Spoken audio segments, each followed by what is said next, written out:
Hello, welcome to world specific. आजच्या पॉडकास्टमध्ये मी तुम्हाला झीलसोबत दिसते कारण माझ्या अतिशय आवडीचा, इंटरेस्टचा आणि क्युरिओसिटीचा विषय जर्नालिझम.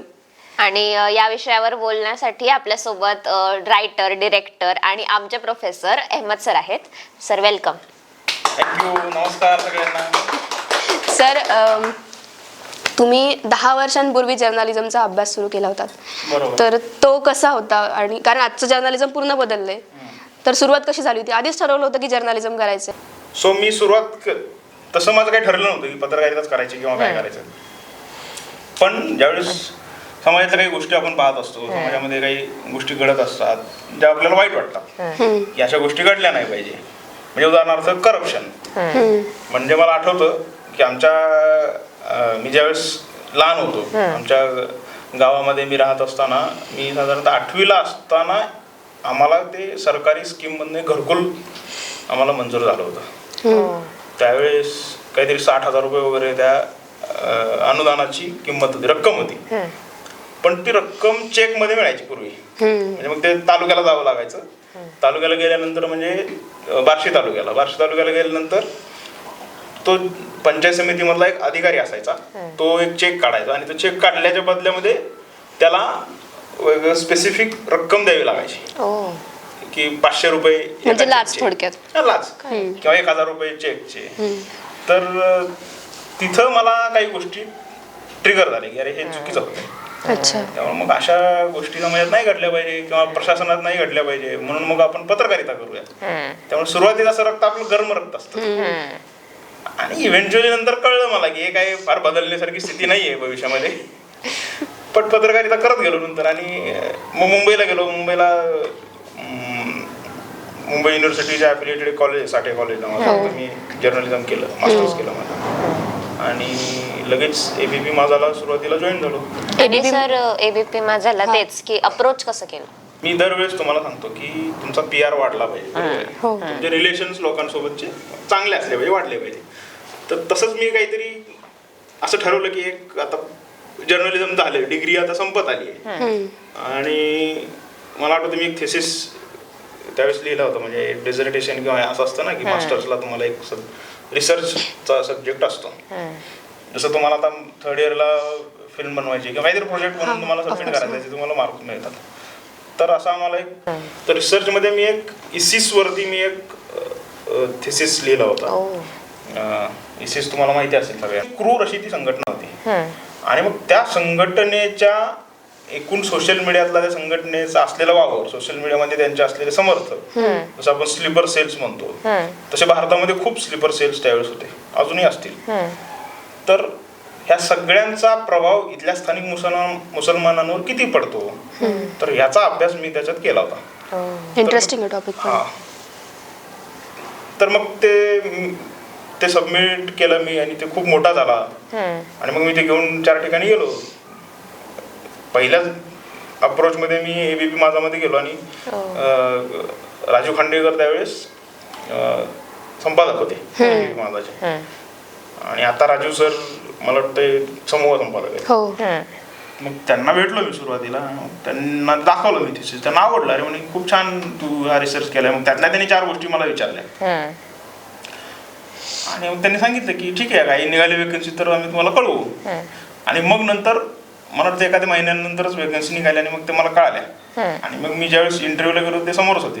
त्याच्यामुळे त्यांच्या लक्षात आलं की आपल्याकडे येऊन गेला, आपण हे आपल्याला भेटलाय आणि याचा काहीतरी उपयोग आपल्याला होऊ शकतो. मग त्यांनी मला त्यांनी सांगितलं की आमच्याकडे जसं ते कोलूला बैल लावून तेल काढलं जातं, तर तसं काम आमच्याकडे आहे. तुझं करायची तुझी तयारी असेल तर ये. म्हणलं करेन. म्हणलं आता केलं जर्नलिझम तर आता काहीतरी नवीन एक्सपिरियन्स घेतला पाहिजे. सर तुम्ही त्यांना थेसिस आधी दाखवलं होतं, जॉईन व्हायच्या आधी तुमचा थेसिस त्यांना दाखवलं होतं. मग तेव्हा ती चोरीला जाण्याची भीती नसते की ते चोरलं जाईल? कॉन्टेंट हल्ली खूप चोरलं जातं ना. कॉन्टेंट बघ, आता कुठे समजा तू एखादी स्टोरी घेऊन एखाद्या डिरेक्टरला भेटायला गेली तर ती स्टोरी चोरी होण्याची शक्यता असते. आता ते माझा रिसर्च होता तो, ते फार त्याचं काही चोरी होण्याची किंवा त्याचा वापर कुठे होण्याची मीडिया म्हणून काही संभावना कमी होती. कारण मीडिया जनरली हॅपनिंग्सवर चालतो. काय घडतं, कालची बातमी आज आपल्यासाठी शिळी असते किंवा आजची बातमी उद्याला आजच्या बातमीचं काही Value महत्व नसतं, काही व्हॅल्यू नसतं. सो ती त्या पद्धतीने शिळी असते बातमी. त्यामुळे तिथे चोरी होण्याची काही शक्यता नसते. आणि असं आपल्याला वाटत असेल की आपला कॉन्टेंट कोणीतरी चोरी करेल किंवा काय होईल, तर स्क्रीन रायटर असोसिएशन सारख्या संघटना आहे, संस्था आहे, तिथे जाऊन आपण आपला कॉन्टेंट रजिस्टर करू शकतो. आणि नंतर मग तुम्ही जगभरात कुठेही फिरवा, तुम्हाला एक सिक्युरिटी त्यांच्याकडनं मिळते. तुम्ही बार्शी तालुक्यातल्या एका छोट्याशा गावात येता, कम्प्लीट फॅमिलीचं बॅकग्राऊंड पूर्ण वेगळं आहे, आणि मग मुंबईला पत्रकारितेत जाता, तर मग भाषेचा प्रॉब्लेम येतो, कल्चरली प्रॉब्लेम येतो, मग त्याच्यावर ओव्हरकम कसं केलं?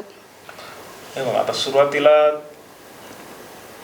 ज्यावेळेस आपण विद्यार्थी दशेत असतो, जसं तुम्ही विद्यार्थी दशेत आहात, जसं तेव्हा मी विद्यार्थी दशेत होतो, त्यावेळेस ABVP नावाची एक संघटना त्यांनी मला संपर्क केला. ABVP ऐकून असाल, अखिल भारतीय विद्यार्थी परिषद. तर त्यांनी मला संपर्क केला. मी कॉलेजवर काहीतरी कविता वगैरे लिहित बसलो होतो, तर त्यांचं एक प्रतिभा संगम नावाचं एक साहित्य संमेलन असतं दरवर्षी विद्यार्थ्यांसाठीचं स्पेशली. तर मी कविता वगैरे लिहायचो, त्यावेळेस मी ते कविता लिहित बसलो होतो कॉलेजमध्ये. मग तो एक त्यांचा कार्यकर्ता आला, चन्नवीर पंपूर नावाचा, आणि मग त्यांनी मला सांगितलं की तुला आम्ही हे करू, तू आमच्यासोबत चल, तुझ्या कवितासाठी मोठा प्लॅटफॉर्म देऊ आम्ही, किंवा तुझ्या कविता छापून वगैरे आणू पेपरामध्ये, असं. मला बरं वाटलं, मला चांगलं वाटलं ते. आणि मग मी त्यांच्याशी जोडल्या गेलो. आता त्यांच्यासोबत जोडल्यामुळे फायदा एक झाला की मला त्यांच्या महाराष्ट्रातल्या नव्हे तर देशभरातल्या सगळ्या नेटवर्कचा मला फायदा करून घेता आला. की तुम्ही आज कुठेही जा, आता जसं विद्यार्थी म्हणजे स्टुडंट मुवमेंट्स असतात, त्याच्यामध्ये लेफ्ट आहेत, राईट आहेत, SFI आहे, ABVP आहे, बऱ्याच संघटना असतात त्या काम करत असतात, त्यात ती एक ABVP. पण त्यांचं नेटवर्क इतर संघटनांपेक्षा खूप मोठं आहे, प्रचंड आहे. म्हणजे तुम्ही भारताच्या नकाशावर कुठल्याही जिल्ह्यावर, कुठल्याही तालुक्यावर बोट ठेवायचं त्यांचं काम आहे. बापरे. आणि त्यामुळं झालं असं की मग तो एक सर्कल असतो तुमच्या आजूबाजूला, तो वाढत गेला. म्हणजे मग मी बार्शीमध्ये होतो तर माझे मित्र सोलापुरात झाले, माझे मित्र सांगलीत झाले, साताऱ्यात झाले, पुण्यात झाले, मुंबईत झाले. आणि मग त्या सर्कलचा मला उपयोग झाला की आपल्याला या खेडेगावात किंवा आपल्या या परिस्थितीतून बाहेर पडायचं असेल तर आपल्याला विद्यार्थी परिषद नावाची संघटना आपल्याला मदत करू शकते. आणि मग मी त्यांच्या माध्यमातून मुंबईला आलो. नाहीतर मुंबई कधी बघितलेली नव्हती, काही विषय नव्हता मुंबईला. म्हणजे मराठवाड्याच्या कुठल्या तरी एका बॉर्डरवरच्या छोट्याशा गावातल्या एका विद्यार्थ्यानं मुंबईला जावं, तिथे गेलो मी. आणि त्यांनी मला खूप सपोर्ट केला, त्या वेळात खूप मदत केली. आणि अशा पद्धतीनं मग पुढे जर्नलिझम झालं. आणि तू जसं म्हटली की भाषा वेगळी, सगळं वेगळं, तर एका कॉमन याच्यामध्ये ज्यावेळेस तुम्ही येता, एक कॉमन ग्रुप असतो, तोच ग्रुप मुंबईमध्ये ऍक्टिव्ह असतो, तोच साताऱ्यात असतो, तोच वर्ध्यामध्ये असतो, तोच नागपूरमध्ये असतो. त्यामुळे त्या सगळ्यांच्या काय म्हणता येईल, त्यांची भाषा असेल, त्यांच्या ऍक्टिव्हिटीज असेल, या सगळ्या सेम असतात सगळ्या ठिकाणी. त्यामुळे मी जरी त्या ग्रुप सोबत बार्शीमध्ये त्यांच्यासोबत कनेक्ट असेल तर तीच कार्यपद्धती, त्याच गोष्टी, त्या सगळ्या गोष्टी करण्याची स्टाईल त्यांची सगळी मुंबईतही सेमच असते. त्यामुळे तो फरक मला काही जाणवलं नाही, आणि त्यामुळे मला अडचण तशी आली नाही बेसिकली. आणि मग मी जोडल्या गेल्यामुळे पुन्हा काम करत राहिलो. संघटनेचे काही काळ त्यांचं काम केलं मी, विद्यार्थी परिषदेचं, आणि त्यांच्या सोबतीत राहिल्यामुळे मला जर्नलिझम करता आलं, मुंबईत करता आलं विशेषतः. आता सोलापूरमधनं मुंबईमध्ये, तर एक गोष्ट अशी काही आहे का की जी सगळीकडे, म्हणजे ही गोष्ट तुमच्याकडे पाहिजेच कुठेही जर्नलिझम करत असाल तुम्ही, की ही एक गोष्ट तर पाहिजेच? कॉन्टेंट पाहिजे. तुमच्याकडे कंटेंट नसेल तर काहीच उपयोग नाही. आज हे सगळे कॅमेरे लावले समोर, ही कॅमेरे उद्या ह्याचं स्वरूप अजून छोटं होईल माहिती आहे. उद्याच्या पॉडकास्ट तुम्ही कदाचित मोबाईल लावाल इकडे, पण हा जो कॉन्टेंट आहे आपण जे बोलतोय, हा कॉन्टेंट नाही मिळणार ना कुठेच.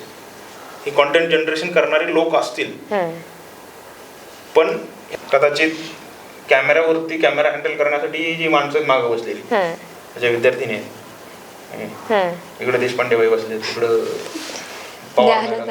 इकडं कादवाने, तिचं नाव, तिचं कादवाने पण अवघड आहे, ज्ञानाला पण अवघड आहे. त्यामुळे ही जी माणसं आहेत अशी बसलेली मागं, तर आजही हँडल करतायत कॅमेरा वगैरे, फोकस ऍडजस्ट करताय, लेन्स ऍडजस्ट करताय, सगळ्या गोष्टी ऍडजस्ट करताय. परवा आम्ही ब्रॉडकास्ट इंडिया नावाचं एक एक्झिबिशन बघायला गेलो मुंबई, त्या जिओ सेंटरमध्ये होतं. हे सगळं रोबोटिक्स झालं आता सगळं. AI. एक माणूस फक्त बसतो आणि ते 10 कॅमेराला कमांड देतो.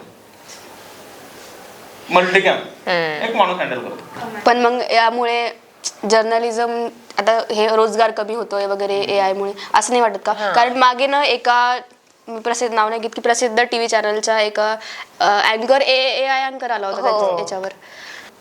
तर मग जॉब नाही जाणार का लोकांचे? किंवा मग आम्ही जर्नलिझम करून उपयोग काय? काय मी पुन्हा सांगतो, तुम्ही नुसते अँकर असाल हा टेलिप्रॉम्प्टर ह्याच्यावर तुम्ही नुसतं वाचणार असाल तर तुमचा जॉब गेला म्हणून समजा. पण ह्याच्यात नसलेलं जर तुम्ही वाचणार असाल ना तर तुमचा जॉब कधीच जाणार नाही.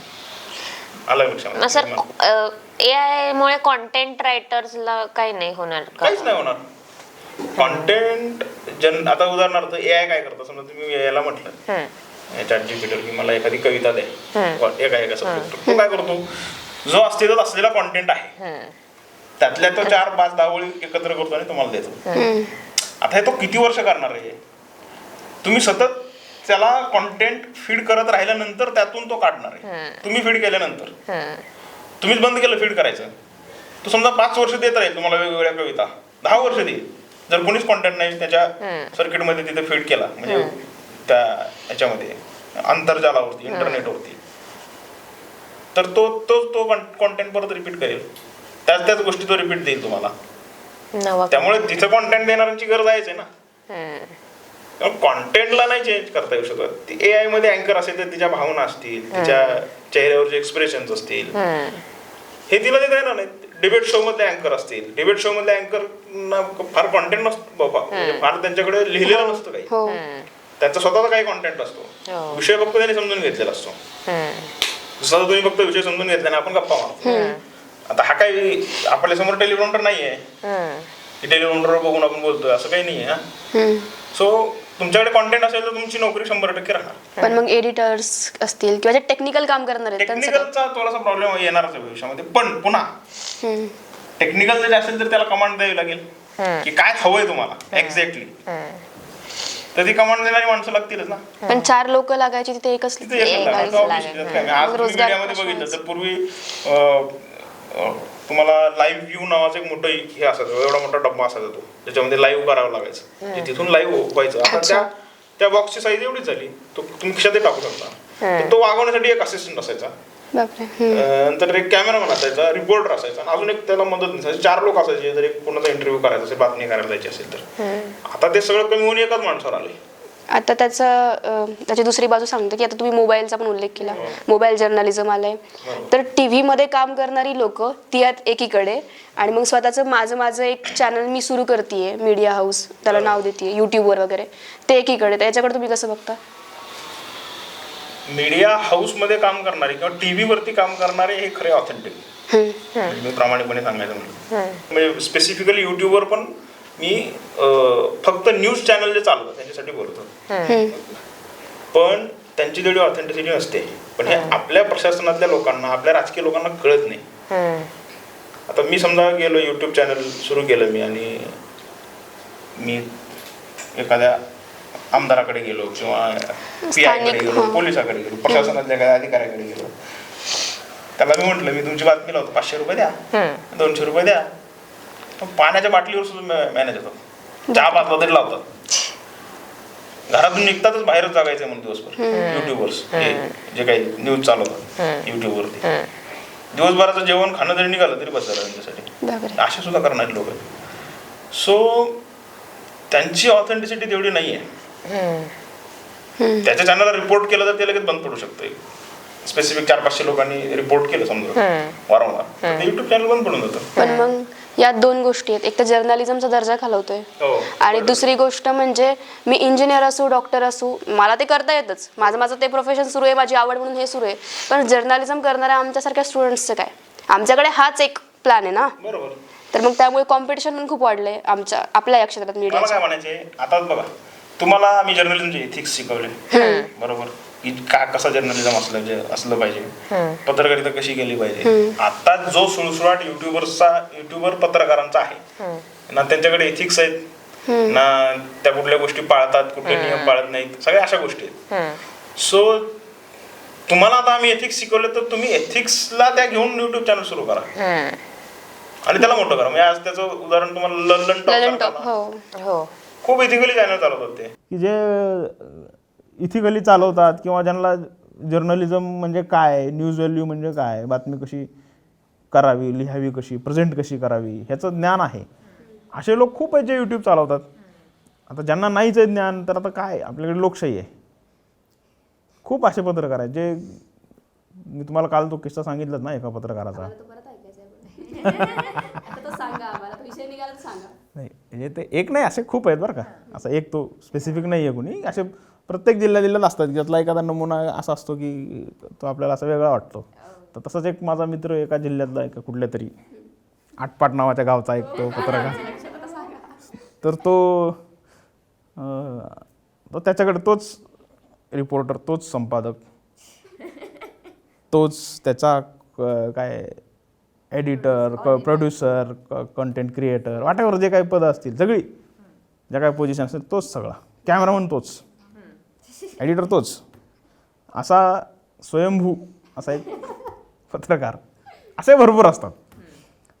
सो आणि त्याच्या तोंडामध्ये कायम, म्हणजे तो अजय देवगणचा भाऊच म्हणायला लागेल, कारण विमल ते तोंडात कायम मावा असायचा. आणि त्याची एक स्टाईल होती, सगळ्यांना माहीत होतं की हा पत्रकार ह्याचं काय आहे, की याला 200 रुपये दिले की आपण काही बोललं तरी ह्याला होतो. आणि त्यामुळे ह्यालाही काही प्रश्न विचारायची पडलेली नसायची. त्यामुळे हा काय करायचा, तो बूम असायचा, त्याने एक बूम बनवला होता, असं आपण बनवतो बूम. आता बूम बनवणं पण खूप सोपं झालं आहे, माईक. तर तो बूम त्याच्या हातात द्यायचा आणि त्याच्या तोंडात असा मावा भरला असा मोबाईल धरणं. कुठे मोबाईल,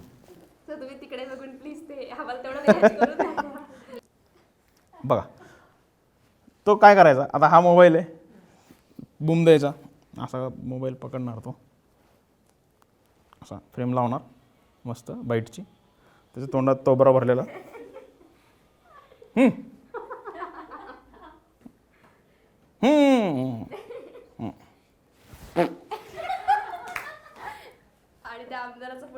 हां.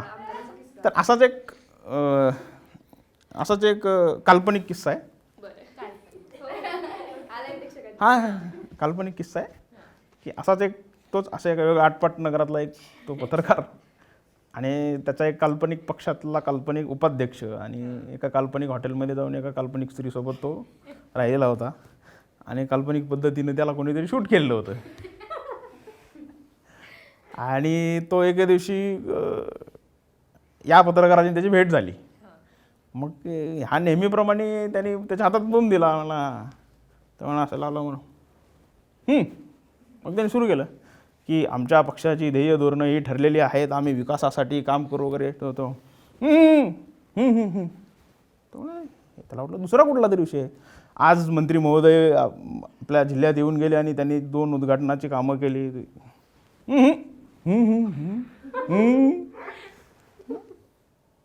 त्याच्या काय लक्षात येईना. मग त्याचा एक काल्पनिक पिय होता, त्याच्याकडे त्या कार्यक्रमात त्याला चांदीचा लोटा भेटलेला होता, काहीतरी होतं, भांडं काहीतरी होतं. मग तो घेतला त्याने आणि त्याच्यात त्या सगळ्या तोंडातला ऐवज रिकामा केला त्याचा. मग तो रिकामा झाला आणि तो म्हणला, अहो ते तुमचं त्या बाईसोबत लपडं नव्हतं का हॉटेलमध्ये, ते सांगा. त्याने बोंब दिला टाकून तो गेला निघून. तर विचारा त्याचा लोटा पण घाण झाला. असे कॉमेडी पत्रकार प्रत्येक ठिकाणी असतात. जर्नलिझम केलं असतं, त्याने अभ्यास केलेला असतात. हा हे नसतं, नाही त्याने युट्यूब चॅनल सोड. आता हे जर आपला विषय झाला, त्याने जर्नलिझम केलं असतं, त्याला एथिक्स माहिती असते, तर हे झालं नसतं. मग आजकाल जे पॅपराझी असतात सेलिब्रिटीचे, तर आतापर्यंत खूप पॅप्स जे असतात, तर खूप साऱ्या हिरोईन्स जे आहेत त्यांनी कंप्लेंट केलेली आहे आधी अशी की आमच्या चुकीच्या अँगलने व्हिडिओज वगैरे घेतले जातात पॅप्स कडनं. बट त्याच्यावर अजून पण ते चालूच आहे, म्हणजे त्याच काही झालेलं नाहीये असं. मग आता याच्यामध्ये ते एथिक्स मध्ये बसतं का नाही, ते समजा ते काय असा खोडसाळपणा करत असेल तर नक्कीच ते बसत नाही एथिक्स मध्ये, ज्या काही तक्रारी केल्या असतील सेलिब्रिटींनी. पण या पापराचीजना अशा पद्धतीचं फोटो काढायला लावणारे पण हेच लोक आहेत. मला नाव किंवा नाव घेऊ पण शकतो मी, पण नको नाव घ्यायला. अशा काही सेलिब्रिटीज आहेत, सेलिब्रिटी म्हणता येणार नाही, पण Controversial celebrities. कॉन्ट्रोवर्शियल व्यक्ती बिग बॉसला कायम लागतात तसे व्यक्ती. अशा व्यक्ती आहेत ज्या त्यांनीच पापाराजींना सवय लावलेली आहे. असे म्हणत कोणाची हिंमत आहे फोटो काढायची? नाही काढायचं म्हणल्यावर समजा नाही माझा फोटोच काढायचा नाही कोणी, हे जर सांगितलं ठणकावून कोण कशाला काढतंय? आणि न्यूज चॅनल्सचा त्यामुळं पॅपराझीशी कसा संबंध असतो? न्यूज चॅनलचा आता हे जे पेपर्स आहेत हे बेसिकली हे सगळे मॅगझिन साठी आणि वर्तमानपत्रासाठी Okay. फोटोग्राफी करण्याचं काम करतात. काही त्यातले व्हिडिओग्राफर्स जे आहेत ते एंटरटेनमेंट चॅनल साठी काम करतात. तर त्याचं आता समजा उदाहरणार्थ एक चॅनल आपण घेतलं, एबीपी न्यूज समजा आपण घेतलं, त्यांचा जो एंटरटेनमेंटचा सेगमेंट असतो, तर त्या सेगमेंट मध्ये ते जे काही त्यांनी कव्हर करून आलं त्या सेगमेंट मध्ये ते लावलं जातं. तर एवढा त्याचा आणि पापाराजीचा आणि न्यूज चॅनलचा एवढाच संबंध. तेवढ्या सेगमेंट साठीच ते काम करत असतात. त्यांनी क्लिक केले फोटो किंवा व्हिडिओ, ते काय तुमच्या प्राईम टाइमच्या बुलेटिन मध्ये दाखवण्याचा काही संबंध नाही किंवा सुपरफास्ट मध्ये वगैरे दाखवण्याचा काही संबंध नाही. त्यात काही वेगळं असेल, न्यूज व्हॅल्यू असेल त्याच्यामध्ये, त्याच्यातही असते, नाही असं नाही. प्राईम टाइम असतो एंटरटेनमेंटचा, तेव्हा दाखवलं तर जातं. जनरल बुलेटिन मध्ये जनरल काय तुमचं प्राईम टाइमचं बुलेटिन असतं 6चं 8चं 10चं, त्याच्यात तेवढ्या पुरतं त्यांचं काम असतं. त्याच्याविषयी जास्त काही त्यांचं काम न्यूज मीडियामध्ये फार काही व्हॅल्यू नसते असं मला एंटरटेनमेंट बीट साठी काम करावं बेसिकली. सर, पत्रकारितेला ना खूप हलकं फुलकं क्षेत्र समजलं जातं की समोर येऊन बोलले, पण खरं जर आपण बघायला गेलं या क्षेत्रात तर तुम्हाला स्थळ काळ वेळ कसलंच भान न करता काम करावं लागतं. तर एकतर त्याचं सगळ्यात बेस्ट एक्झाम्पल म्हणजे कोविड. कारण कोविडमध्ये पोलीस, मेडिकल सर्व्हिसेस मधले लोक आणि पत्रकार ह्या तिघांनाच बाहेर पडावं लागत होतं. सो कोविड काळातला तुमचा काही असा अनुभव आहे? हो आहे ना. खर तर कोविड काळातला अनुभव म्हणजे पत्रकारितेच्या आधीचा एक अनुभव सांगतो. म्हणजे कोविड काळातला ओव्हरऑल म्हणजे कोविड काळामध्ये मी पत्रकारिता पुन्हा सुरुवात केली. पुन्हा म्हणजे मध्ये एक 1.5-2 वर्षाचा ब्रेक होता. त्या ब्रेकमध्ये मी राज्य शासनाच्या मराठी भाषा विभागाची एक संस्था आहे, राज्य मराठी विकास संस्था नावाची. मराठीसाठी बेसिकली ते काम करतात. म्हणजे बिलारचं पुस्तकाचं काम असेल किंवा हे जे काही वेगवेगळे प्रोजेक्ट असतात मराठीच्या विकासासाठी ते काम करतात. तर तिथे मी उपक्रम अधिकारी होतो आणि मी कॉन्ट्रॅक्टवर होतो. आणि नेमका 2019ला उद्धव ठाकरे, शरद पवारांची राष्ट्रवादी म्हणजे त्यावेळेसची राष्ट्रवादी आणि काँग्रेस असं सरकार आलं आणि मी आधीच्या सरकारच्या काळामध्ये तिथं नियुक्त झालेलो होतो कॉन्ट्रॅक्टवरती. आता जे नवीन लोक आले त्यांचा असा समज झाला की हे भाजपची लोक आहेत, म्हणून मग त्यांनी आम्हाला तडकाफडकी काढून टाकलं. म्हणजे तो खरं तर खूप कॉमेडी किस्सा आहे. म्हणजे मी सांगा मग. तर किस्सा असा आहे, मी माझ्या बायकोने असा डबा वगैरे भरला. आता मी आज नोकरीवर जाणार आहे, जॉबवर डबा भरला, मी डबा घेतलेला आहे आणि मी मुंबई पुणे अपडाऊन करायचो. पुण्यावरनं डेक्कन क्वीन मध्ये बसायचो आणि साधारणतः 10:30-10:15 गाडी CST ला पोचायची. तिथून 15 मिनिटावरती माझं कार्यालय होतं, त्या राज्य मराठी विकास संस्थेचं ऑफिस. तर मी साधारणतः ठाणे क्रॉस केला असेल. ठाणे क्रॉस केल्यानंतर मला एका क्लर्कचा फोन आला माझ्या ऑफिसमध्ये की मला रोज सर चहा देऊ का, सर हे करू का, ते करू का, असं करायचे.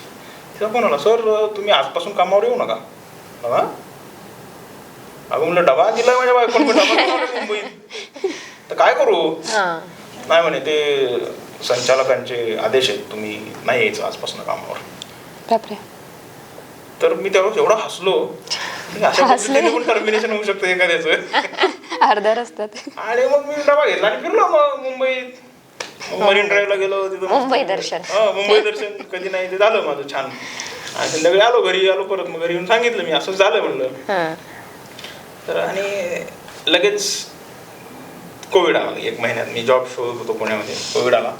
आणि कोविड आल्यामुळे मग सगळ्यांनाच घर आपलं सोडून जावं लागलं. म्हणजे आम्ही रेंटवर राहतो पुण्यात. माझ्या बायकोचं शिक्षण चालू होतं पुण्यामध्ये, म्हणून थांबलेलो होतो आम्ही. म्हणजे मी पुण्यात त्यामुळे थांबलो होतो, मुंबईत जॉब करत असलो तरी. आणि मग आम्ही सगळं संसार बार बिस्तारा घेऊन आम्ही गेलो गावी. गावाकडे गेल्यानंतर 1 महिन्याने मला असं कळलं की झी 24 तास नावाच्या चॅनलचं ओपनिंग एका रिपोर्टरसाठी सोलापूरमध्ये आहे. ओके. जागा निघालेली आहे. आणि मग त्यावेळेस काही लोक जाऊन इंटरव्ह्यू देऊन आले मुंबईला, म्हणजे कोविडच्या काळात पत्रकार असल्यामुळे त्यांना काही अडचण नव्हती जायला यायला. आणि मला असं कळलं की काही जण इंटरव्ह्यू पण देऊन आले. त्याच्यामुळे म्हटलं तर काय आपलं खरं नाही. पण पुन्हा एकदा PR किती महत्वाचं असतं बघ. तुम्ही लोकांची सौजन्याने किती चांगलं वागता याचा फायदा. तर त्यावेळेस राजीव सरांना, म्हणजे ABP सोडून मी 2 वर्ष राज्य मराठी विकास संस्थेत काम करून तरी सुद्धा इतका वेळ मध्ये 2 वर्ष जाऊन माझी ओळख चांगली होती, आजही आहे. तर मी त्यांना मेसेज केला फक्त सकाळी 7 वाजता की सर अशी झीची सोलापूरसाठी जागा निघालेली आहे, तर काही होऊ शकतं का. ते ABPला होते. आणि राजीव खांडेकरांचं असं आहे की त्यांनी ट्रेन केलेले सगळे पत्रकार आज वेगवेगळ्या चॅनलमध्ये संपादक आहेत. त्याच्यामुळे शक्यतो त्यांचा शब्द कोणी टाळत नाही. पण शब्द ते अशासाठी टाकतात की जे खरंच क्वालिटीचे आहेत, जे खरंच लायकीचे आहेत, व्यवस्थित काम करू शकतात. तर मी त्यांना म्हटलं असं काही होऊ शकेल का. तर ते म्हणे ठीक आहे, मी बोलतो त्या संपादकाशी. मग त्यांनी त्या संपादकांना मेसेज टाकला आणि मला वाटतं सकाळी 6 का 7 वाजता मी त्यांना मेसेज टाकला होता. तर 9 वाजता त्यांनी माझा फोनवरच इंटरव्ह्यू घेतला झीनी. आणि त्यांनी माझा कधी चेहराही बघितलेला नव्हता, काहीच नव्हतं. आणि त्यांनी मी 4-5 स्टोरी सांगितल्या माझ्या मुंबईमध्ये मी काय केलंय, की आई अमुक ही स्टोरी केली, इन्व्हेस्टिंग ऑपरेशन केलंय. आणि त्यांच्या लक्षात आलं ते. आणि मग त्यांनी मला फोनवर सिलेक्ट केलं. अरे वा. कोविड काळामध्ये ज्यावेळेस लोकांच्या नोकऱ्या जात होत्या तेव्हा तुम्हाला नोकरी मिळाली. आणि मग काम सुरू झालं तिथून कोविड काम. आणि मग पुढचा जो कोविड संपेपर्यंतचा जो प्रवास तो खूप भयानक होता. तेव्हाचा एखादा किस्सा सांग. एकदा असंच मला सोलापूरमध्ये असं कळलं की खूप मृत्यूदर किंवा कोविडमुळे खूप जास्त मृत्यू होणाऱ्या जिल्ह्यांमधला एक जिल्हा म्हणून सोलापूर असं त्यावेळेस ते आकडेवारी वगैरे आल्यानंतर कळलं. आणि मग आमच्या चॅनलमधून फोन आला की तुम्ही जाऊन ते काहीतरी कव्हर करा कुठेतरी स्मशानभूमीमध्ये किंवा कुठे पेशंट दिसत अशा ठिकाणी जा. तर मग मी तिथे एक स्मशानभूमी आहे, आता नाव मी विसरलं त्या स्मशानभूमीचं, पण ते सोलापूर तुळजापूर रोडला तिथं कुठं त्या कॉर्नरवरती एक स्मशानभूमी आहे. अच्छा. त्या स्मशानभूमीमध्ये गेलो तर तिथलं जे दृश्य मी पाहिलं होतं ते खूपच भयानक होतं. म्हणजे काल अंत्यसंस्कार करून गेलेले लोक, म्हणजे मृतदेहांना जाळून गेलेले, हिंदू स्मशानभूमी होती, तिथे जाळून गेलेल्या ते लोक अजून सावडण्यासाठी सावडायचं असतं ना दुसऱ्या दिवशी, त्याच्यासाठी आलेच नव्हते. त्यामुळे ते राखेचे ढिगारे वेगळे, राखेचा असा ढिगारा असे एकाला एक लागून ढिगारे. म्हणजे जी माणसं काल जाळलेली आज मेलेली माणसं पुन्हा त्यांचे तिथे नंबर लागलेले, त्यांचा वेगळाच खच पडलेला. स्मशानभूमी सोडून स्मशानभूमीच्या बाहेरची जी जागा असते अजून इतर जागा, अशा ठिकाणी अर्धवट जळत आहेत ते वेगळे. तर अशा ह्याच्यात जाऊन मी एक वॉक थ्रू केला होता तिथे. हो. तर तो मी जर युट्यूबवर मिळाला तर मी तुम्हाला दाखवेन कधीतरी. मला वाटतं आम्ही पाहिलाय का तुम्ही. तर ते अशा पद्धतीनं रिपोर्टिंग करावं लागलं. लोक असं पळून जायचे, प्रेत सोडून पळून जायचे. अशा ह्याच्यात काम करायचे खरं तर संधी मला मिळाली. त्यामुळे एखाद्याचा पत्रकारितेचा अनुभव असेल 40-50 वर्षाचा, पण माझा हा जो 3-3.5 वर्षाचा जो अनुभव आहे कोविड स्पेसिफिक, खूपच शिकवणारा होता.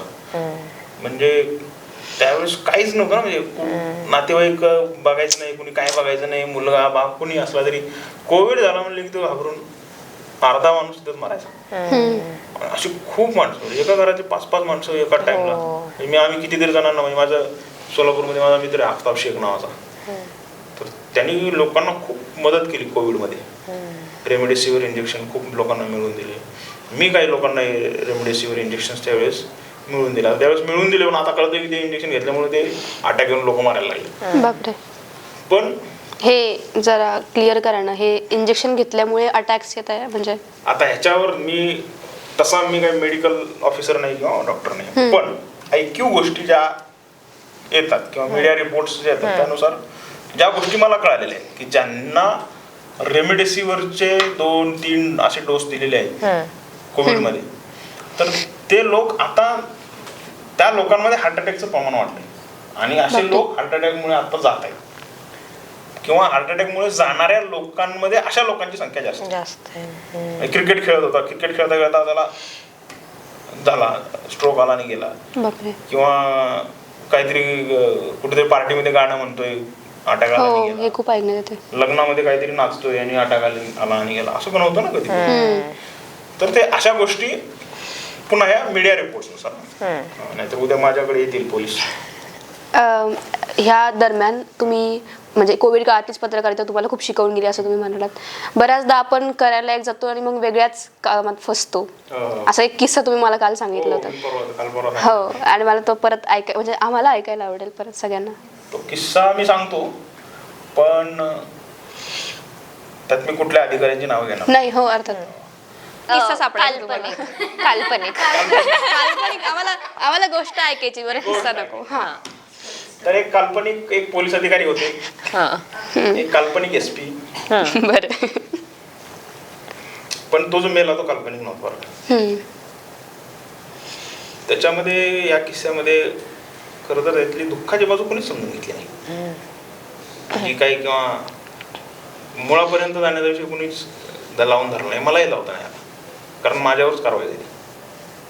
किस्सा असा होता, आमचा बार्शी तालुका, आणि मी माझ्या घरून माझ्या मोटरसायकलवरती बार्शीला निघालो. सडनली मी बार्शीच्या मार्केट यार्डला क्रॉस करत असताना उजवीकडे माझी सहज नजर गेली, तर मला एक माणूस म्हणण्यापेक्षा एक पोरगा 30-31 वर्षाचा आसपास, असं काही 33-32 किंवा 25 पण असू शकतो, त्याने गळफास घेतला, लटकलेला होता उजव्या बाजूला माझ्या रस्त्यात चालताना. ना. आणि मी असं सडनली बघितलं तर तो दिसला लटकला. मी ब्रेक मारला गाडीत आणि लगेच गाडी बाजूला लावली. गळ्यात ID होतं माझ्या, कारण कोविडमध्ये ID हे कंपल्सरी. तिथे एक काल्पनिक हवालदार होता. त्या हवालदारानं, तो हवालदार फक्त बघत होता त्याच्याकडे, आणि त्याच्या खाली एक म्हणजे तो जो सुसाईड केलेला पोरगा होता ना, तो मतिमंद होता. मतिमंद, विशेष गतिमंद, हे जी कॅटेगरी असते मुलांची, अशातला होता. आणि त्याचा एक तसाच मित्र होता दुसरा, तो खाली बसलेला होता, रडत होता तो. आता त्यावेळेस जे मला कळलं की त्याला 3 दिवसांपासून त्याला जेवण नाही मिळालं होतं. जो बसला ज्यानं सुसाईड केलं त्याला 3 दिवसापासून उपाशी होता. कारण तो मतिमंद असल्यामुळे सारखं घराच्या बाहेर जायचा, मग ते बाहेरचं हात लावला की कोविड होतो, काय होतो, हे जे खूप, आणि पीक लावतो कोविड, त्यामुळे त्याला घरात घेतच नव्हते. त्या घरातले जे काही नातेवाईक असतील तर त्याला घेतच नव्हते घरात. तर तो 3 दिवस उपाशी होता, आणि शेवटी त्याने वैतागून आत्महत्या केली, खायला मिळालं नाही म्हणून. आणि तो जो हवालदार होता, तो त्याला, त्याचा जो खाली बसलेला जो दुसरा साथीदार होता किंवा मित्र होता, त्याला तो शिव्या घालत होता की उठ, पिप पिप पिप, आणि तो उचल, त्याला त्याच्या गळ्याचा फास काढ, हे कर ते कर. पण हे करत, हे सांगत असताना तो जो त्याचा मित्र आहे, त्याला ना ग्लोव्स होते हातामध्ये, ना तोंडाला मास्क होता, ना काय सॅनिटाईज केली होती बॉडी, काहीच नव्हतं. कोविडच्या सगळ्या नियमांना हरताळ फासलेला होता त्या हवालदाराने, अक्षरशः हरताळ फासलेला होता. म्हणून मी ते शूट करतो. सुरुवातीला त्याच्या लक्षात नाही आलं की, पण नंतर त्या लक्षात आलं कोणतरी आपल्याला शूट करताना मागे बघितलं, तर मी होतो. तर त्यांनी मला धक्काबुक्की केली त्या हवालदारांनी, नाही शूट नाही करायचं, परवानगी कुठं आहे, हे काय ते काय, असं वगैरे करून त्यांनी मला धक्काबुक्की केली. मग ही धक्काबुक्की केलेली बातमी प्लस त्यानं त्या काय प्रेतासोबत केलेली वागणूक, ह्याची पूर्ण बातमी आम्ही त्यावेळेस झीनी चालवली. हे चालवल्यानंतर ती बातमी खूप व्हायरल झाली, म्हणजे पर कोल्हापूरच्या त्यांच्या वरिष्ठ अधिकाऱ्यांपर्यंत वगैरे ती बातमी गेली.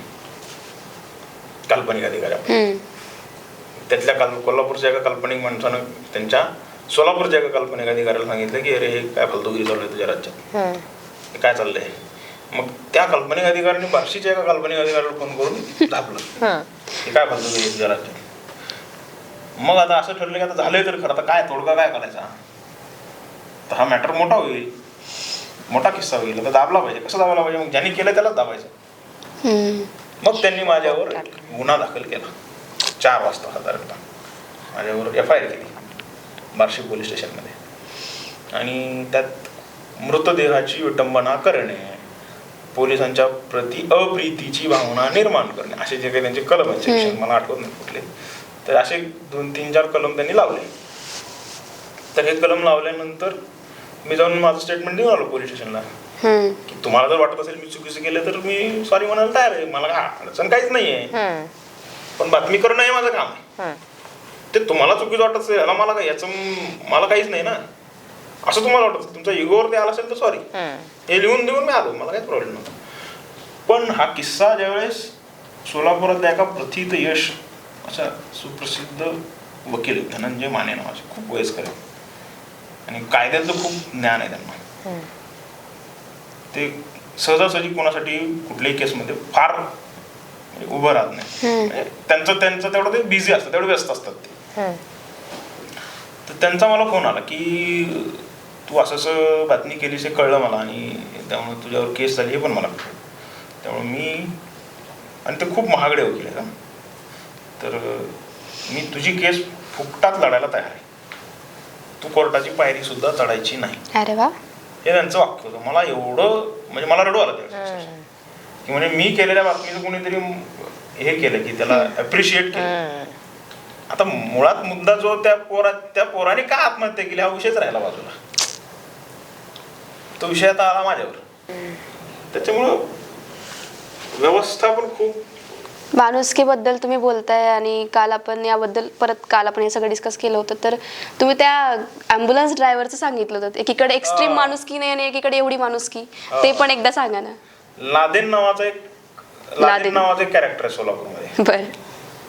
ते आहे मुस्लिम, पण ते सर्व कोविडमध्ये तो सर्व जाती धर्मांसाठी तो काय म्हणतो देवदूत नव्हता, पण लोकांच्या अडचणी सोडवण्यामध्ये, बेसिकली एखाद्याच्या घरामध्ये कोविडचा पेशंट आहे किंवा एखाद्याच्या घरात डेथ झाली तर त्या डेड बॉडीला हँडल करणं असेल, त्या ॲम्ब्युलन्स मध्ये नेणं असेल, शिकलं नाही, आडा नाही तो माणूस. तुम्ही कॅमेरावर बोल म्हणलं तर 2 वाक्य पण नाही, म्हणून त्याच्यात जास्त माणुसकी असेल. नेहमी असू शकते. आणि तो काय करायचा, तर तो असे सगळे म्हणजे अगदी कोविड मधला तो एक भाग होताच, पण समजा एखादा अपघात झालाय, खूप भयानक अपघात आहे आणि त्याच्यामध्ये अक्षरशः काय एखाद्या मृतदेहाचा चेंदामेंदा झालाय, बापरे, रस्त्याला चिटकलाय वगैरे, असं ते खरडून ते आणायचं सगळं गोळा करून आणि बांधा, ते असली कामं तो करतो. म्हणजे त्यामुळे कोविडमध्ये अशी सिच्युएशन, खूप सिच्युएशन हँडल केली. तो कुठल्याही स्मशानभूमी तो दिसायचा मृतदेह काढताना, ते पेटवायला मदत करताना वगैरे वगैरे. त्यामुळे हे असं कॅरेक्टर, आणि मला वाटतं असं प्रत्येक जिल्ह्याच्या ठिकाणी असते, आणि असे कॅरेक्टर्स तो मुस्लिम होता, बाकीच्या ठिकाणी असतील हिंदूही कॅरेक्टर असतील. अशा सगळ्यांच्यामुळे कोविडमध्ये खूप लोकांना मदत झाली. कविता लिहितात तर एखादी झालीच पाहिजे, एखादी कविता. पण त्याआधी राजा शिव छत्रपती बद्दल मला विचारायचंय, कारण अनफॉर्च्युनेटली अजूनही किती आपण सेक्युलर वगैरे म्हणून घेत असलो तरी ते वातावरण अजूनही नाहीये. अजूनही हिंदू मुस्लिम दंगली व्हायला सेकंड नाही लागणार जर कोणी फितवलं तर. आणि जेव्हा एक मुस्लिम फॅमिलीतनं आलेला मुलगा राजा शिव छत्रपती लिहितो तेव्हा काय प्रतिक्रिया ऐकायला मिळाल्या, का लिहिलं राजा शिव छत्रपती? आता कसं असतं, तुम्हाला 4थीला वगैरे इतिहास असेल, काहीतरी असेल नाही, होता 4थीलाच होता. 4थीला होता ना? अजूनही 4थीच्या मुलांना आहे. ते स्कॉलरशिपच्या पुस्तकात तुमच्या बालमनावर जो काही संस्कार होतो ना सुरुवात, आता माझी सुरुवातच अशा गावात होतो मी जिथं 4च मुस्लिम घर होते. त्या गावात मशीद ना मुल्ला ना मौलवी, माझ्या घराच्या समोर हनुमानाचं मंदिर आहे, बाजूला विठ्ठलाचं मंदिर आहे, आणि कधी इकडं भोंगा असतो कधी इकडं भोंगा असतो, मशिदीचा भोंगा तिथं वाजतच नाही. सगळ्यात महत्वाचं तर तिथं अशा परिस्थितीमध्ये आमचा जन्म झालेला. अशा गावात 4 कोपऱ्यात 4 घर होते, त्यातले पण 1-2 जण बाहेर कुठं असं कामासाठी वगैरे. अगदी सांगायचं झालं तर माझ्या आजोबांचं नाव दगडू, आईच्या वडिलांचं नाव एवढे, आम्ही ते समोरच झालेलो तिथं गावात आमच्या. आम्हाला तेव्हा ते जे पुस्तक आहे शिवाजी महाराजांचं, ते अजूनही आहे वाटतं ना 4थीला. हो आहे. तर तेच पुस्तक जास्त काही बदलला जात नाही, काही लोक बदलण्याचा प्रयत्न करतात, बदलत नसतो इतिहास. तर त्यामुळे तुमचाही हिरो लहानपणी शिवाजी महाराज असतो, माझे शिवाजी महाराज. मला तेव्हापासून त्यांचं शिवाजी महाराजांचं आकर्षण होतं. आता हे सगळं माहिती आहे ना आपल्याला, हेच फक्त मी काव्यात हे करायचा प्रयत्न केला. मी सुरुवातीला पहिलं वाक्य टाकलं, मी काय म्हणतात, इतिहासकार नाही. हो मी ते वाचलं. त्यामुळे फार कोणी मनाला लावून घ्यायची गरज नाही, कोणी इग्नोर करायचं असतं लोकांना. ते तर आहेच. महाराजांवरती मी लिहित गेलो आणि अजून लिहीन येणाऱ्या काळामध्ये पुढे. आम्हाला वाचायला आवडेलच. नक्की पुढच्या काळात तुम्हाला वाचायला मिळेल. ओके सर, असं खूप सिरियस झालं. मग तुम्ही मागे बोलले पण होते की तुम्ही कविता ऐकवत होते, तर ती आता ऐकू. हा, ती मी शोधत होतो मोबाईल, मी सापडली शेवटी. बरं झालं. तसंच पत्रकारितेवरतीच एक कविता मी लिहिली होती, तर ती कविता ऐकतो, रिलेव्हंट आहे आपल्या एकदम पॉडकास्टची. खबर है कि तुम मुझे भूल चुके हो, खबर है कि तुम मुझे भूल चुके हो, खबर हमारी न रखते सोर्स तो तेरे इतने कमजोर नहीं थे, खबर हमारी न रखते सोर्स तेरे इतने तो कमजोर नहीं थे, तेरी सुर्खियों का पता नहीं मगर हमें तो दिल पे छपवा चुके हो, वाह. खबर है कि तुम मुझे भूल चुके हो, परिचय दिल्लगी के अपने ही कलम से लिखे थे ना, परिचय दिल्लगी के अपने ही कलम से लिखे थे ना, तुम खबरों के बाजार में अखबार से वफा कर चुके हो, खबर है कि तुम भूल चुके हो. वो डेडलाइन कौन सी थी, वो डेडलाइन कौन सी थी जब खबर ही कुछ नहीं थी, वो डेडलाइन कौन सी थी जब खबर ही कुछ नहीं थी, खबर के पीछे की आह न समझे ऐसे तो तुम सहाफी न हो. सहाफी म्हणजे पत्रकार. अरे वा. खबर के पीछे की आग न समझे ऐसे तो तुम सहाफी न हो. कितनी मुद्दतें गुजरेंगी, कितनी मुद्दतें गुजरेंगी, अब मुद्दतों में क्या रखा है, कितनी मुद्दतें गुजरेंगी, अब मुद्दतों में क्या रखा है, बासी आज वादा तेरा कल का. कालची बातमी आज शिळी झाली. बासी आज वादा तेरा कल का, कमाल के तुम मुदीर हो. मुदीर म्हणजे संपादक. वा. कमाल के तुम मुदीर हो, खबर है कि तुम मुझे भूल चुके हो. शेवटचं कडवं. प्रूफ रीडर कोई आया है तेरे दफ्तर में नया, प्रूफ रीडर कोई आया है तेरे दफ्तर में नया, ताल्लुकात हमारे उसी से करेक्ट करवाते हो. प्रूफ रीडर कोई आया है तेरे दफ्तर में नया, ताल्लुकात हमारे उसी से करेक्ट करवाते हो. पता है तुम्हें तुम्हारा अखबार मेरे घर आता नहीं, पता है तुम्हें तुम्हारा अखबार मेरे घर आता नहीं, फिर भी खबरें हमारी छापते हो. खबर है कि तुम मुझे भूल चुके हो, खबर है कि तुम मुझे. मस्तच मस्तच. असं काय काय मध्ये मध्ये करत असतो मी. असं काय काय मध्ये मध्ये आम्हाला ऐकवत जा. ओके सर, आता आधी तुम्ही बोलत होते की आपल्या आजूबाजूला संगत कशी असते ती पण खूप मॅटर करते. आणि तुम्ही एका व्यक्तीचं नाव केलंय, कोणाचा एकाचा केलाय उल्लेख तुम्ही. सरप्राईज आहे तुमच्यासाठी. तर असं सरप्राईज आहे की ते तर काही स्क्रिप्टेड नव्हतं, तरी तुम्ही त्या व्यक्तीचा उल्लेख केला, म्हणजे तुमची आणि त्यांची खूप चांगली मैत्री आहे म्हणून. आणि त्यांनी तुमच्यासाठी एक मेसेज पाठवलेला आहे जो की आम्ही तुम्हाला दाखवू. कोण आहे? आता तुम्ही विचार करा तोपर्यंत सरप्राईज कोण असेल. सर कोणाचं नाव घेतलंय तुम्ही? उर्फी जावेद. येस. हा काय हो सर. अजून नाही हे नाही इकडे अपलोड झालेला. कोणाचं नाव घेतो तुम्ही? कोणाचं असेल सर बघा. झाले सर. घ्या तुम्ही बघा. महत्वाच्या लोकांमध्ये अहमदचं नाव नक्की असणार आहे, कारण मी आज जे काही आहे त्यामध्ये ते घडवण्यामध्ये अहमदचं फार मोठं योगदान आहे. ग्रॅज्युएशन झाल्यानंतर सोलापूर सोडून बाहेर निघायचं होतं, पत्रकारिता करायची होती, मात्र घरच्यांना समजावून तितकंच कठीण होतं. मात्र अहमदनं ते स्वतः अहमद आला आणि वडिलांना समजावून सांगितलं की त्याला माझ्या विश्वासावर मुंबईला पाठवा. आणि मी सोलापुरातून कधी बाहेर पडलेलो नव्हतो, पण अहमदनं येऊन कन्व्हिन्स केल्यामुळे केवळ अहमदच्या विश्वासावर मुंबईला मला पाठवण्यात आलं. आणि अहमदनं मुंबईत गेल्यानंतर सगळी एका मोठ्या भावाप्रमाणे त्यांनी माझी पूर्णपणे काळजी घेतली. अगदी राहण्या खाण्यापासून सगळी व्यवस्था अहमद बघायचा. नंतर आमची ओळख जी जशी झाली ती 2010 साली एबीव्हीपीच्या एका कार्यक्रमातून झाली. विद्यार्थी कार्यकर्ता म्हणून आमची जी ओळख झालेली होती, मात्र सुरुवातीला या कार्यकर्त्याचं मैत्रीत रूपांतर झालं. आणि आज अशी ओळख आहे, अशी सगळ्या म्हणजे जे माझे मित्र आहेत किंवा आमच्या दोघांचे कॉमन मित्र आहेत त्या सगळ्यांना असंच वाटतं की अहमद माझा हा सक्का मोठा भाऊ आहे. आणि आम्ही दोघंही तशीच एकमेकाची ओळख करून देतो. मी अहमदला मोठा भाऊ ओळख करून देतो आणि अहमद माझी ओळख सांगताना माझा लहान भाऊ असं अभिमानानं सांगत असतो. असं आमचं एक वेगळं मैत्रीचं नातं या सगळ्यांमधलं निर्माण झालं. अगदी वडिलांचं दारू विकण्यापासूनच्या सुरुवातीचा काळ आणि तिथपासून अहमद जो आज आहे ती पत्रकार, लेखक, नाटककार, दिग्दर्शक, वक्ता, शिक्षक अशा अनेक पातळीवरती तो सध्या काम करतोय. त्यामुळे स्वतः त्याने अनेक संघर्ष पाहिला. ते जे संघर्ष पाहिला त्यातून त्याने स्वतःला ग्रूम करण्याचं, मोठं करण्याचं काम त्याने स्वतः वैयक्तिक पातळीवरती केलेलं आहे. आणि आमच्या मैत्रीचं हे नातं अहमद जे आज काम करतोय त्या सगळ्या कामाला माझ्या शुभेच्छा आहेतच. पण मी जसं म्हणालो की माझ्या जीवनात अहमदचं फार मोठं महत्व आहे आणि त्यामुळे त्यासाठी त्याने जे जे काही माझ्यासाठी केलंय ते या निमित्तानं व्हिडिओच्या माध्यमातून मी त्याचे खूप खूप धन्यवाद व्यक्त करतो. वा वा, धन्यवाद धन्यवाद. याच्यापर्यंत तुम्ही कसं पोहोचलात? ते नाही, पण तुम्हाला कसं वाटलं हे आधी प्रेक्षकांना सांग. फार दिलं नव्हतं तुम्हाला. पण तुमचा इंस्टाग्रामने दिला आम्हाला.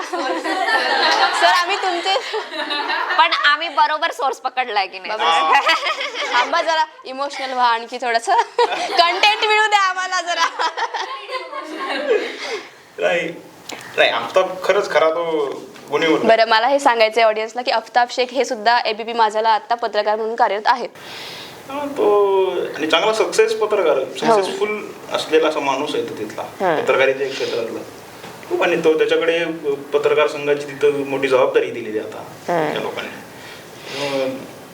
सगळ्यात आधी आफ्ताबकडे बातमी चालली म्हणजे ती ऑथेंटिक आहे असं बाकीचे पत्रकार समजतात. मी सुद्धा ज्यावेळेस सोलापूरला असायचो ना, जिला काम करायचो, त्यावेळेस मी सुद्धा आफ्ताबनं जर बातमी ब्रेक केली असेल तरच मी करायचो किंवा त्याने दिली असेल तर द्यायचं. किंवा त्याला विचारायचं अरे असं घडलंय काय, तू चालवणारच का, तुझ्याकडे बातमी चालली आहे का. तर जनरली मी पत्रकारांचे जे मैत्रीचे नाते असतात तर असं सोलापूरमध्ये आमच्या सगळ्यांची अशी मैत्री आहे. म्हणजे आफ्ताब झाला किंवा नंतर आमचा TV9चा सागर सुरवस आहे, तिथं तो ब्युरो म्हणून काम पाहतो, तो पण खूप चांगला मित्र आहे. विश्वभूषण लिमये नावाचा साम TVला तिथं पत्रकार आहे, तो चांगला मित्र आहे माझा. सौरभ वाघमारे, अनिकेत म्हणून अजूनही माझा मित्र आहे गायकवाड, हे सगळे चांगले मित्र आहेत माझे. त्यामुळं पुन्हा म्हणजे संपर्क PR किती चांगला असला पाहिजे त्याची उदाहरण आहेत. आमचा आहे की नाही चांगला? चांगलं आहे. तुम्हाला रडावू शकलो इतका चांगला आहे. तू नाही, मला खरंच मला कुतूहल आहे तुम्ही कसं काय ह्याच्यापर्यंत कसं काय बोलता. आणि ह्याने मला काल त्याच्याकडनं 500 रुपये घेतलेत मुसने, मला सांगितलं नाही, आम्हाला सांगितलंय त्यांनी की आम्हाला तुम्ही देऊ शकता उसने घेतलेले पैसे आणि व्याजासहित 1000. सर त्या व्हिडिओ मध्ये ते बोलले ABVPचं त्यांनी सांगितलं आणि मागे तुम्ही पण बोलले होते की तुम्ही त्यांना जॉईन होते. तर ABVP आणि RSS चा संबंध आहे, मग तुम्ही तिकडे कसे? मुळात प्रश्न तुमचा असा आहे की तुम्ही तिकडे कसं? तुम्ही तिकडे कसे? हा लोकांना पण प्रश्न पडू शकतो की. हो ना, पडला खूप लोकांना पडला. मी तिकडे कसा? मी जसं तुम्हाला सांगितलं की मला तो संपर्क करायला एक कार्यकर्ता आला सुरुवातीला, चन्नवीर मंकुर्न, तर तो अजूनही माझ्या संपर्कात आहे. मी त्यांना आवाज बोलतो इथे, मी त्यांना कॅमेरावर आरोग्य बोललो कार्यकर्ता म्हणून. तर ते आले होते चन्नवीरजी मला भेटायला. तर त्यांच्यासोबत मी गेलो आणि त्यांनी मला सांगितलं असं आमचं साहित्य संमेलन नाही. मुद्दा काय की RSS ही संघटना फार हिंदुत्ववादी आहे असा आरोप केला जातो. हिंदुत्ववादी म्हणण्यापेक्षा काय म्हणता येईल ना, इथला बहुसंख्य जो आहे भारतातला, आता माझं नॅरेटिव्ह त्यातलं थोडंसं असू वेगळं आहे. तुमचा पर्स्पेक्टिव्ह झाला. इथला भारतातला राहणारा जो आहे हिंदू कुश पर्वत आणि इथून सगळी म्हणजे आपलं हिमालय वगैरे या सगळ्या या क्षेत्रामध्ये राहणारे जी लोक आहेत सगळे ते हिंदू, अशी एक जुनी कल्पना किंवा काय म्हणते ना सनातन कल्पना. तर इथं राहणारा हिंदू, मग इथं पूर्व काळात म्हणजे खूप आधीच्या काळापासून राहणारे सगळे हिंदू, असं एक जनरल संकल्पना आहे. त्यामुळं इथं राहणाऱ्या लोकांसाठीची संघटना म्हणजे RSS किंवा हिंदुत्वाची ती संघटना, असं माझं एक मी जे बनवलेलं नेरेटिव्ह आहे की इथल्या लोकांसाठी काम करणारी, या भारतातल्या लोकांसाठी, मग हिंदू असो, मुस्लिम असो, ख्रिश्चन असो, इसाई असो, कोणी असो, 18 पगड जाती जेवढे धर्म आहेत त्या भारतात आहेत, तेवढ्या सगळ्यांच्या कल्याणासाठी काम करणारी संघटना, असं माझं मत आहे. मला तर अजूनपर्यंत RSS कडनं, राष्ट्रीय स्वयंसेवक संघाकडनं असं कोणताही वाईट अनुभव आला नाही कधीच की तू मुसलमान आहे तर तू मग आता आमच्यामध्ये नको येऊस, तू मुसलमान आहे तर मग मुसलमानांचा द्वेषच आम्ही करणार. आता बघा पॉलिटिकल काही लोक थोडासा नालायकपणा करतात, तो मान्य केला पाहिजे. त्याच्यामुळे नाही नसेल तर अशी जी विधानं आहेत अशी विधानं करणं हे पॉलिटिकल लोक आहे. RSS तुम्हाला बदललेलं दिसणार नाही कधीच. RSS नेहमीच लोकांच्या चांगल्या भल्यासाठी काम करताना दिसेल. उदाहरणार्थ RSS चे राष्ट्रीय मुस्लिम मंच नावाची RSS ची संघटना, त्याच्यावर तुमचा विश्वास बसेल का? की मुसलमानांसाठी मुस्लिम राष्ट्रीय मंच नावाची एक संघटना त्यांनी सुरू केली आणि त्याच्यामध्ये काश्मीरमधले युवक काम करतात. अरे वा. ज्यांचा एकाच घरातला एक भाऊ आतंकवादी झाला आणि एक RSS भाऊ मध्ये मुस्लिम राष्ट्रीय मंचामध्ये आला. अशी स्थिती आहे काश्मीर सारख्या ठिकाणी.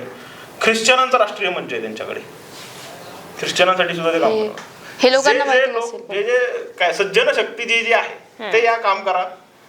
आपापल्या स्तरावरती आपापल्या गोष्टीची किंवा आपापल्या धर्माची म्हणण्यापेक्षा धर्माच्या नावावर ज्या गोष्टी चालतात त्यांची चिकित्सा करा असं त्यांचं मन नाही. काम करत गेलात तर किचकट क्षेत्र आहे असं नाही वाटत तुम्हाला पत्रकारिता? म्हणजे आता तुम्ही बनवलं विचार तर म्हणजे पत्रकारिता शिकवणं सोपं आहे की पत्रकारितेत काम करणं? काम करणं नाही, पत्रकारिता शिकवणं सोपं आहे, काम करणं अवघड आहे. सर याच्यावरनच मला विचारायचं की तुम्ही म्हणताय काम करणं अवघड आहे आणि तुम्ही किस्से पण सांगितले, त्याच्याने हे कळतं की थोडंसं डेंजर काइंड ऑफ क्षेत्र आहेच आहे थोडंसं. आणि आपलं गर्ल्स कॉलेज आहे. तर मग मला हा प्रश्न विचारायचा आहे की मग मुलींसाठी ते क्षेत्र किती घरच्यांना हे असतं की मग मुलीला त्या क्षेत्रात पाठवायचं की नाही? बघ, तुम्ही मुली जरी असलात तरी तुम्ही इतिहास जर पाहिला, पत्रकारितेचा इतिहास, फार काही इतिहास, मी काय तुम्हाला झाशीची राणी वगैरे असं नाही म्हणणार, पण हर्षद मेहताची केस असेल ज्या महिलेनी ती असेल, किंवा अगदी म्हणजे डाव्या विचारांचे त्या गौरी लंकेश असतील, किंवा खूप म्हणजे महिला म्हणून म्हणतोय मी, विचार म्हणून ते सांगा, त्याचा विचार काही असू दे, पण महिला म्हणून यांनी धाडस केलंच आहे ना. खूप असे रिपोर्टर्स आहेत, फिमेल रिपोर्टर, हिंदी न्यूज चॅनलला तुम्ही बघत असाल, अँकर आहेत आणि खूप धाडसी कामं करतात महिला पत्रकार. पुण्यात खूप धाडसी महिला पत्रकार आहेत, म्हणजे खूप आहेत, असे मी नाव नाही सांगणार, पण असे खूप आहेत, वेगवेगळ्या चॅनलला काम करतात. जसं आता जिलने उल्लेख केला तसे असे अनेक मिसकन्सेप्शन्स आहेत, लोकांना खूप मनात गैरसमज आहेत, मिथ्य आहेत. तर त्याबद्दल आम्हाला जरा विचारायचं आहे तुम्हाला. आम्ही एक मिसकन्सेप्शनचं मिथ्याचं नाव घेऊ, त्यावर तुम्ही रिॲक्ट करायचंय. आणि हे आपलं सेगमेंटच आहे सर पॉडकास्ट मधलं, याचं नाव आहे कुछ तो लोग कहेंगे. अरे बापरे. आता याच्यावर काय मी उत्तर द्यायचंय? मी तुम्हाला स्टेटमेंट सांगेल, मग तुम्ही बघा ते मिथ्य आहे का खरं असेल तर तेही सांगा. तुम्ही रिॲक्ट करायचंय, तुमचं काय मत आहे यावर? ओके. पहिलं आहे की जर्नलिस्ट एकाच बाजूची बातमी दाखवतात, खूप बायस्ड असतात. याच्यावर माझं मत नाही, असं खूप बायस्ड असतात असं नाही. अँगल आहे थोडासा त्याला. काही लोक व्यक्ती तितक्या प्रकृती, ज्याला जास्त शिव्या पाडतात तो खरा पत्रकार, असं माझं मत आहे. जास्त शिव्या खातो त्यामुळे एकांगी कधी कधी दाखवलं जातं, नाही असं नाही, पण शक्यतो विदाऊट एव्हिडन्स काही दाखवलं जात नाही, जे कदाचित तुम्हाला एकांगी वाटू शकेल, पण त्यात जर एव्हिडन्स असेल तर असं त्याला तुम्ही जज नाही करू शकत. दुसरं असं आहे की आता तर जर्नलिझमची काही एवढी व्हॅल्यू नाही राहिली. आता जसं आपण व्हॅल्यू खालवली, आपण त्यावर डिस्कस केलंच आहे. तसं याच्यावर माझं काय मत आहे? व्हॅल्यू खालावलेली नाही असं माझं मत आहे. व्हॅल्यू त्याची वाढवण्याची गरज आहे का, तर नक्की आहे. त्याच्यामुळेच पत्रकारितेचं शिक्षण घ्यावं असं म्हणतात. तिसरं मिसकन्सेप्शन असं आहे की तुम्हाला इकडे न्यू कमर्ससाठी स्पेशली कुणीतरी असावं लागतं, एक सिस्टीम बॅकग्राऊंड चांगलं असावं लागतं, असं काय नाही, किंवा मीडिया बॅकग्राऊंड पाहिजे असावं. माझं कुठं मीडिया बॅकग्राऊंड पहिल्याच अटेम्प्टमध्ये मी लागलो, त्यामुळे कोणीतरी मीडियातला असावं लागतं. पण ते म्हणतात ना लग्गाने लागलं, तसं लागतात का इकडे? ते म्हणतात ना लग्गा लागला किंवा काहीतरी ओळखीने लागला, असं लग्गा लागत नाही, ओळखीने पण लागत नाही. ओळख जरी असली ना, पुन्हा म्हणलं तुम्हाला मग सांगितलं मी आमच्या राजू सरांना मी मेसेज केला की मला, त्यांना माहिती होतं की या पोरांना आपल्याकडे काम केलं 2-3 वर्ष. लग्गे लावणं किंवा शिफारसी ह्या नंतरचा काळ असतो. म्हणजे उदाहरणार्थ तुम्ही 4-5 वर्ष एखाद्या मीडिया हाऊसमध्ये काम केलं आणि एखाद्या ठिकाणी तुम्हाला जायचंय, तर तिथं रेफरन्स तुम्ही वापरू शकता, पण तुम्ही काहीच केलेलं नाही आणि याला पत्रकार म्हणून घ्या, तर ते होत नाही, घेतलंही जातं. शेवटी त्यानं काम केलं तर तो पुढे टिकतो, नाही तर बाहेर होतो. अशी खूप उदाहरण आहेत. लग्गा लावून आले, वशिला लावून आले, पण काही करताच नाही आलं. मग त्यांच्याच लक्षात आलं कारण आपला जमतच नाही येतलं काही. पुढचं एक असं आहे की हे असं जर सांगितलं आम्ही जर्नलिझम करतोय, अच्छा म्हणजे रिपोर्टिंग करताय, journalism is equal to reporting, असं की मग नुसतं रिपोर्टिंग असतं का? नाही, नुसतं रिपोर्टिंग म्हणजे तुम्हाला तर असं आवर्जून सांगेन, मी सांगितलं पण आहे की तुम्ही तुमच्या इनिशियल सुरुवातीच्या काही काळामध्ये तुम्ही मुंबईसारख्या ठिकाणी न्यूज रूम मध्ये काम करण्याची संधी मिळत असेल तर नक्की करा. कारण तुम्हाला त्याच्या वेगवेगळ्या बाजू तिथे समजतील. वेगवेगळे डिपार्टमेंट्स, इनपुट डिपार्टमेंट म्हणजे असाइनमेंट किंवा इनपुट डिपार्टमेंट म्हणजे काय, प्रोडक्शन म्हणजे काय, तुमचं आलेलं फील्ड कुठे येतं, त्या लिंक रूम्स कशा असतात, ते इंजेस्ट विभाग कसा असतो, एडिट करणारी टीम कशी असते वेगळी, मग ते एंटरटेनमेंटचं वेगळं बेंच कसं असतं वेगळा बाजूला बसलेला. आता मी हे सगळं सांगत असताना माझ्यासमोर ते सगळं दिसतंय हे काय असतं, वेबवाले काय काम करतात, आणि मग पुढं परत स्टुडिओमध्ये PCR काय असतो, MCR काय असतो, साऊंड इंजिनियर काय काम करतो, स्विचर काय काम करतो, कॅमेरामॅन काय काम करतो, स्टुडिओच्या आतमध्ये जो मेन स्टुडिओ असतो ज्याच्यामध्ये प्रत्यक्षात लाईव्ह जातो, तर तो स्टुडिओ कसा असतो, त्याचा क्रोमा कसा केलेला असतो, सगळ्यात खूप बारीक बारीक गोष्टी शिकण्यात. यालाच जोडून पुढचं मिसकन्सेप्शन आहे की ज्यांना फार अभ्यासात इंटरेस्ट नाही आहे, फार असं जास्त अभ्यास वगैरे नको, ते जर्नलिझमकडे आणि ओव्हरऑल मीडियाकडे येतात. नाही, अभ्यास लागतोच. हे खूप महत्वाचं, लोकांना हे माहित नाही. मेहनत लागते. अभ्यास लागतो, मेहनत लागते, सगळ्यात जास्त न्यूज सेन्स लागतो. आणि न्यूज व्हॅल्यू करता आली पाहिजे एखाद्या न्यूजची, नसेल तरी तुम्ही डेव्हलप करता आली पाहिजे, इतक्यापर्यंत तुमचं काम असावं लागतं. अगदी सुरुवातीच्या काळात असलं पाहिजे असं काही नाही, पण किमान तुमचा अभ्यास लागतो, त्यातला इंटरेस्ट लागतो. तुम्ही रोज वर्तमानपत्र वाचणारे असावे लागतात, तुम्हाला काहीतरी कळतं अशा गोष्टी तुम्ही असावे लागतात, तुमची इच्छाशक्ती प्रचंड असायला लागते याच्यामध्ये काम करत असताना.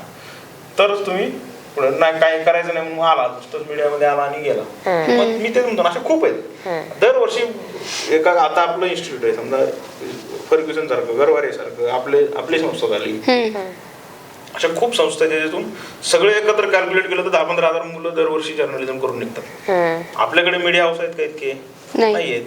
त्याच्यामुळे ज्यांच्याकडे क्वालिटी आणि कंटेंट आहे तोच पुढे टिकतो, मेहनत करण्याची इच्छा आहे, जो अभ्यास आहे असेच टिकतात. बाकी सगळे गळतात. मग काहीतरी युट्यूब चालू कर, असं कर तसं कर करतात काहीतरी. आणि त्यामुळे थोडंसं खूप जास्त भावना प्रधान राहून पण चालत नाही मीडियामध्ये. अरे अरे यार मचा ह्यानं बलात्कार केला पण ह्याच्याही रडते खूप, ह्याला सोडून दिलं पाहिजे, असं जर एखादं पत्रकाराचं मत असेल तर मग काय होणार आहे देशात? त्यांना रेप केला तर त्याला फाशीच झाली पाहिजे, त्या पत्रकाराचं मत असलं पाहिजे त्याच्या आईसमोर, बापासमोर, सगळ्यासमोर. तरच अशा घटना थांबतील. पत्रकारितामध्ये येण्यासाठी पण गट्स लागतात. भावना तुम्ही तुमच्या व्यक्त करा योग्य ठिकाणी. सगळ्याच ठिकाणी तुम्ही कायम रडत काय म्हणतात, रडत राहू असे असले पाहिजे तुम्ही. कायम रडका पत्रकार, रडत राहूत वगैरे म्हणू नका, लोकांना उगीच पॉलिटिकल बाजू वाटायची. ते पण रडकेच आहेत ना तसे. कट करणार आहे आम्ही कट करणार आहे. ते पण सकाळी रडतच असतात रोज सकाळी येऊन. ते मीडियावाल्याला काही काम नाही आपल्यासारखे, जाऊन बसतात माईकला, दिवसभर काय चालवायचं. सो अशा पद्धतीनं तुमच्यामध्ये गट्स पाहिजे मीडियामध्ये यायचं. मीडिया इन द सेन्स सगळ्याच इंडस्ट्री, अख्खी मीडिया इंडस्ट्री. 3 गोष्टी जसं तुम्ही गट्स सांगताच आहे, तर जर मला जर्नलिझम करायचंय, ह्या क्षेत्रात चांगलं काम करायचंय, तर माझ्याकडे 3 गोष्टी कुठल्या असाव्यात? एक तर स्वतःशी खूप प्रामाणिक आणि इमानदार असला पाहिजे तुम्ही. दुसरी गोष्ट तुमच्याकडे कॉन्टेंट असला पाहिजे. तिसरी तुम्हाला तुमच्या देशाप्रती, तुमच्या आजूबाजूची जी काही लोक आहेत, आजूबाजूची जी स्थिती आहे त्याच्याविषयी तुम्ही कायम सकारात्मक विचार तुम्ही केला पाहिजे. तुम्ही प्रत्येक गोष्टी निगेटिव्ह करत गेला तर त्याचा परिणाम शेवटी तुमच्या कामावर तर होतोच, पण तुमच्या काही चुकांमुळे तुमच्या देशाला पर्यायाने, तुमच्या जिल्ह्यात वाटेवर जिथं कुठं राहता त्या टेरिटरीला त्याचा परिणाम भोगावा लागतो. म्हणजे तुम्ही ह्याचा कसाबचा हल्ला जो झाला तर तिथं ज्या पद्धतीनं रिपोर्टिंग केलं गेलं ते सगळं पाकिस्तानमध्ये बसून ते सांगायचे की अरे पत्रकार दाखवतात तिकडे जा तिकडे जा. ह्या गोष्टी जर तुम्ही नाही पाळल्या नीट, त्यामुळे तुम्हाला पत्रकार असताना तुमच्यावरती जबाबदारी आहे, तुमच्या अंतर्गत आणि बाह्य सुरक्षेची जबाबदारी तुमच्यावर आहे प्रत्यक्ष. विचार करा तुम्ही. त्यामुळे ह्या 3 गोष्टी तुमच्याकडे पत्रकार म्हणून असल्याच पाहिजेत, नो डाऊट, असं माझं मत आहे.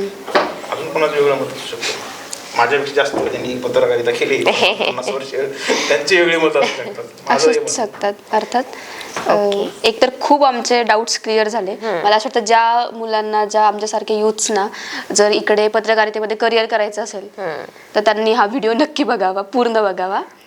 किंवा या फील्डमध्ये कोणाला इंटरेस्ट असेल त्यांना हा व्हिडिओ नक्की पाठवा. आणि सर थँक्यू, आम्हाला खूप मजा आली गप्पा मारून. पहिल्यांदाच मी तुमच्यासमोर हात जोडतोय.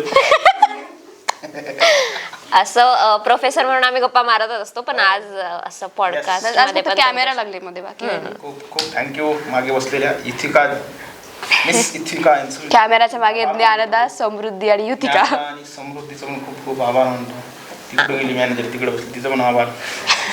इकडे मॅनेजर. तुझं काय काम आहे? ती मॅनेजर आहे ना सर. अच्छा, दोघींचा आभार. Makeup artist. हा, माझ्या तोंडाला पावडर लागली. तिचं खूप फासलं नाही ना ते महत्वाचं. तिचं खूप आभार. Thank you sir. सो हा व्हिडिओ पार्ट नक्की जसं सांगितलं तसं ज्यांना या फील्डमध्ये इंटरेस्ट आहे त्यांच्यापर्यंत हा पोचवा. तुम्हाला अजून काय बघायला आवडेल ते नक्की खाली कमेंट करा आणि व्हिडिओ आवडला असेल तर लाईक करा आणि यूट्यूबला सबस्क्राईब करा. तुम्ही पण बोला जरा आमच्यासाठी. हां, आमच्या विद्यार्थिनींनी यूट्यूब नावाचे यूट्यूब चॅनल सुरू केले आणि खूप छान छान उपक्रम या यूट्यूबच्या माध्यमातून, यूथ ट्यूबच्या माध्यमातून यूट्यूबवरती करत असतात. आणि यांनी मागच्या वेळेस 2-3 छान पॉडकास्ट केलेले आहेत, तर ते पण पहा आवर्जून. Bookish chronicles. असं एक ते पुस्तकाचं काय म्हणतात रिव्ह्यू करत असतात, त्याला आपण समीक्षण वगैरे म्हणतो. हे या तरुणाईकडनं केलेलं एखाद्या पुस्तकाचं समीक्षण नक्की पहा. आणि वेगवेगळे सेगमेंट्स हे करत असतात, छान करतात. सगळ्यांनी खरं पाहिलं पाहिजे. अशा गोष्टी, असा कंटेंट क्रिएट करण्याचं काम हे करत असतात. एखादा व्हिडिओ जर शूट करायचा असेल तर सकाळपासून मेहनत करतात त्या आणि अख्खा दिवस घालवतात. तक्रार होती काही. लेक्चर करत नाही. त्यामुळं लेक्चर मॅनेज करून मेहनत करतो. त्या मेहनतीला आपण अप्रिशिएट केलं पाहिजे आणि यांचा युट्यूबला सबस्क्राईब केलं पाहिजे. थँक्यू.